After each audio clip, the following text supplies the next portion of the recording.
Will the Committee on Executive Matters and Legal Affairs please come to order? It's 1:05 p.m. I'd like to welcome committee members Tupola, Se, Kia'aina, Wire, Okimoto, and Tolba.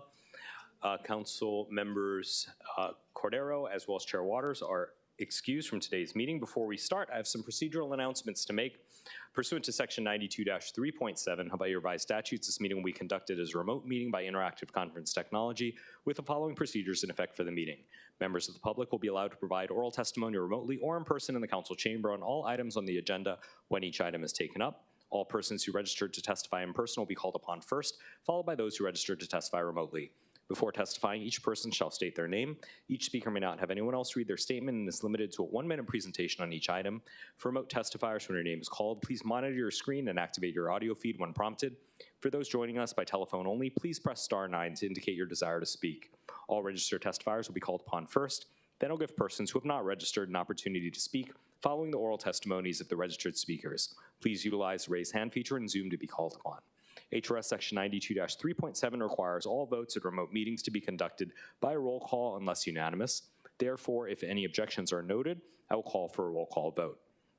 Written testimonies, including the testifier's address, email address, and phone number, will be available to the public as described on the posted agenda. And as a courtesy, please turn off all cell phones for the duration of this meeting. We'll begin with agenda item number 1, which is Bill 32, which makes revisions to the city's non-discrimination policy applicable to employment and the provision of services. Members, we do have a posted proposed CD1 on the agenda that I submitted, and the summary of the amendments is also on the agenda. We have with us Denise Sukiyama, the Equal Opportunity Administrator from the Department of Human Resources. Aloha. Aloha, good afternoon. Thank you for allowing me to be here. My name is Denise Sukiyama. I'm the Equal Opportunity Administrator for the City and County of Honolulu. I'm here to just support Bill 32 and the proposed CD1. The bill and its CD1 confirm the city's policy of non-discrimination in employment and in the provision of programs and services. I'm available if you have any questions. Members, any questions for the Director? Okay, seeing none. Thank you, Director. Clerks, do we have any in-person registered testifiers? Chair, there are none. Okay, and then clerks, do we have any remote testifiers? Chair, there are none. Okay, there being none, members, any discussion before I make my recommendation? I'd also like to welcome Councilmember Cordero to the chambers. Okay, the chair recommends that Bill 32 of 2024 be amended to the posted CD1 identified as OCS 2024-0727 submitted by myself. Any discussion or objections? Any reservations? Hearing none, the bill has been amended to a CD1. The chair then recommends that Bill 32 of 2024 CD1 be reported out for passage on second reading and scheduling of a public hearing. Any discussion, objections, or reservations? Okay, hearing none, so ordered. We move on to agenda item number 2.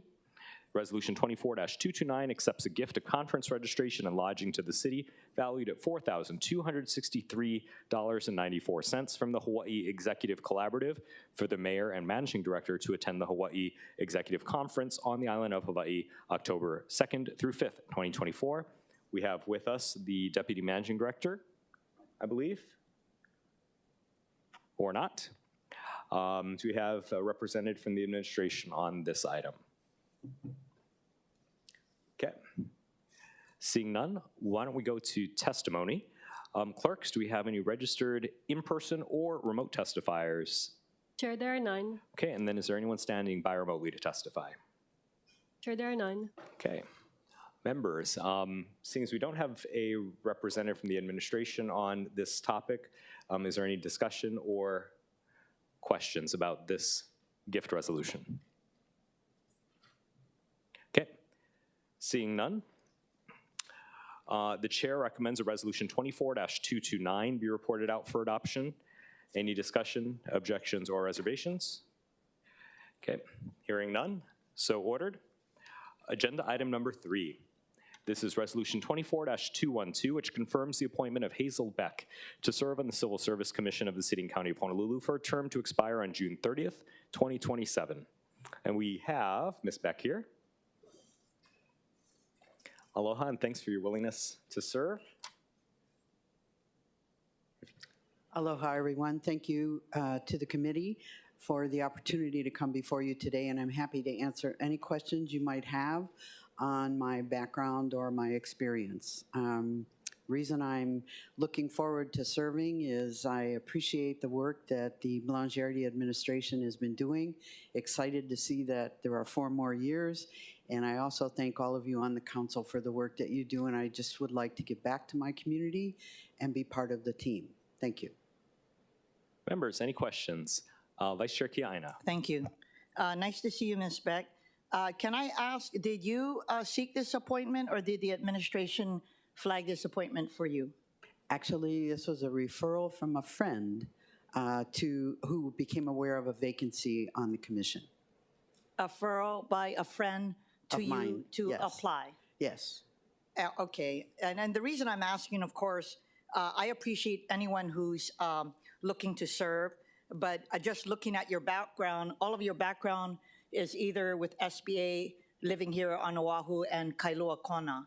Is that correct? Do you have demonstrated experience of working in the community here on Oahu, separate from your SBA role?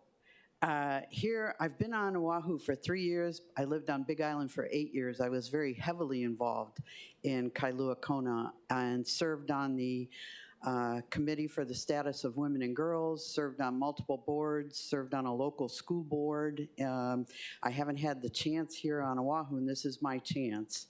I just completed a master in public administration, so I've been a little busy. No, I appreciate it. It's just that it would be, for me, it would behoove the administration to look for people. This is Oahu, and it would behoove them to look for people with demonstrated experience here on Oahu.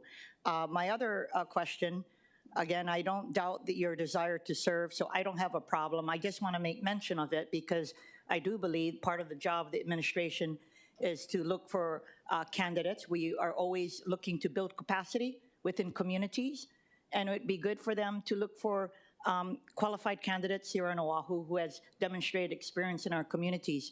My second question is, given your background that you're the Deputy Director for SBA, is that going to conflict with regard to scheduling, with regard to any of the commission meetings? I don't even know how often the commission meets. How often do they meet? It's my understanding the commission meets monthly, and I've already had 3 meetings with the SBA District Council for Region 9 to make sure that nothing that I would be doing on the Civil Service Commission would conflict. And back to your original question, as Deputy District Director, I'm heavily involved in outreach across the entire state of Hawaii and Guam as well. So I have done a lot of service to small business community in the 3 years I've been in here, and I've been everywhere. So I'm quite familiar with the region. Really excited. And I do appreciate that. I still don't believe that that makes up for demonstrated community experience separate from your federal hat. It's only a comment I wanted to make, but look forward to having you on board. Thank you. Okay, Councilmember Okimoto, Thank you, Chair. followed by Wire, and then Tupola. Aloha, good afternoon. Good afternoon. I had a similar question. I did look at your resume and saw your past experience, and I was just wondering if you had any prior or previous experience, or what is your experience with advocating and working with civil service workers? I don't have any experience advocating and working with civil service workers, as our district office is a non-bargaining unit. But I do have experience managing, hiring, motivating, leading employees, and I have HR experience around that. So that's what brought me or drew me to this position. And along the same lines, what are your plans if appointed to the commission with this experience? I'm trying to figure out where you would fit in, what you would do, what value, or not, I shouldn't say value, but what you hope to accomplish while on the commission for the civil service workers? What I hope to accomplish, I hope to be able to bring my experience and my skills and my passion for small business and my community that I live in to bear on my service as a commissioner. Okay. Thank you, Thank Chair. you. Okay, Councilmember Wire, and then Tupola. Thank you, Chair. Aloha, Ms. Beck. Thank you for for being here and for your willingness to serve. Yes, I mean, similarly, I've been looking at your resume. I'm extremely impressed and grateful that you're willing to step up and serve our community. Could you maybe walk through just kind of some of what your past community professional affiliations, that section of your resume? You have a lot of great organizations there, so I'm just kind of curious what that work entails, if there's any stories or experiences or even just overviews of what roles you've taken on. Well, I have, as you can see, I've served in a variety of capacities, and I think I appreciated the most the appointment by Billy Kanoy to serve on the Committee of the Status of Women and Girls.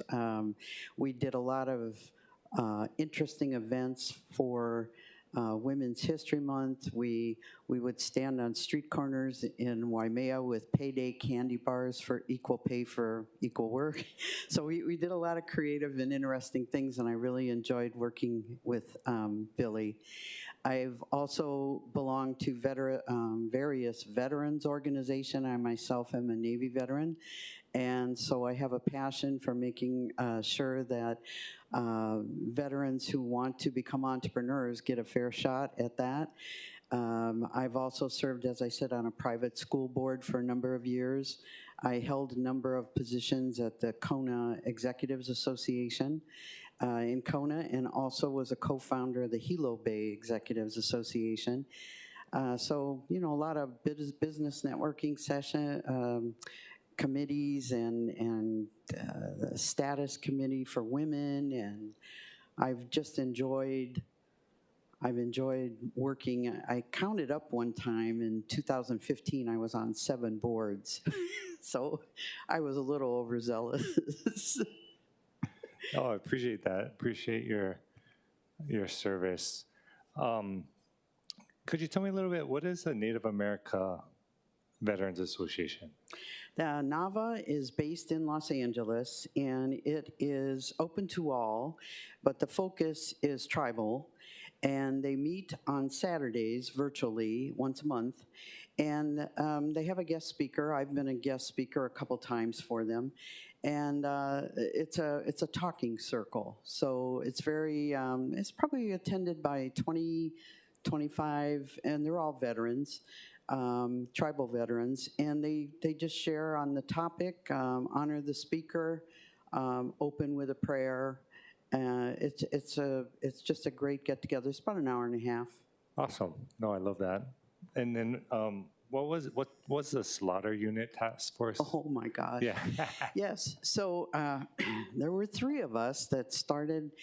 We were approached by the Resource Conservation District and questioned. I worked at the SBDC, the Small Business Development Center at the time, and they asked if we could help explore bringing a mobile slaughter unit to Big Island, because we only had 2 slaughter units there, 2 big slaughterhouses, and those were mostly taken up by the cattle.